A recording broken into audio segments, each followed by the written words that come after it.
So hi! Welcome and welcome back to my YouTube channel, and for today's tutorial, ituturo ko sa inyo kung paano nga ba ma-fully verified ang ating GCash gamit lang ang PhilHealth ID. But first, can you subscribe to my channel and don't forget to hit the subscribe button and the bell to notify you for my new updates. And if you want to learn more, just keep on watching and let's start. So ayan guys, for today's video, gagamit tayo ng GCash application and make sure na updated yung app na gagamitin natin. So ayan, i-open ko na yung aking GCash app. So ilagin muna natin yung ating account dito sa GCash.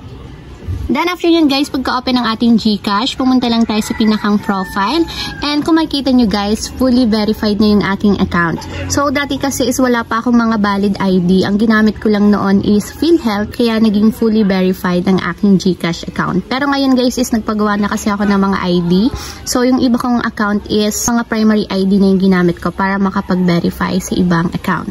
So ayan guys, dito sa profile, i-scroll down lang natin. And then itatap natin dito is yung help. So, tap lang natin yung help. Then, after nyan guys, pagka-tap ng help, is lalabas na dito yung mga list of topics, which is mga concern din ng mga customers ni GCash. So, ang gagawin lang natin guys, is piliin na lang muna natin itong Get Fully Verified. So, kailangan kasi mag-fully verified yung ating account since nga PhilHealth yung gagamitin natin. So, ayan, after yan guys, dito sa Verify Your Account, i-scroll down lang natin. And dito sa pinakang dulo guys, hahanapin lang natin dito yung submit a ticket. So hanapin lang natin dito sa baba. So dito guys sa pinakang dulo, itatap natin dito yung submit a ticket here. So tap lang natin.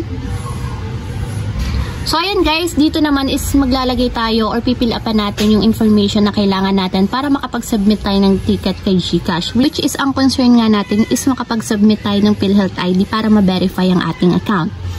So, pilapan lang natin guys yung mga information dito, katulad ng email address. So, make sure na email address is connected sa GCash ninyo and dapat active pa siya.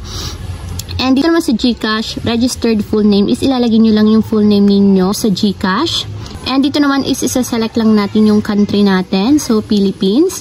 And dito naman sa mobile number is ilalagay nyo lang yung mobile number ng inyong GCash. And then dito naman is your account type is fill up natin. So gawin lang natin siyang regular account since regular account lang ang ating GCash. So scroll down lang natin.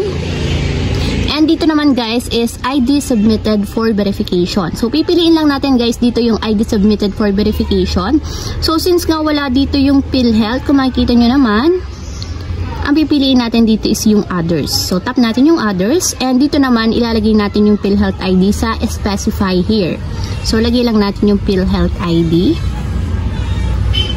So, ayan. After nyo mailagay yung PhilHealth ID, i-scroll up lang natin.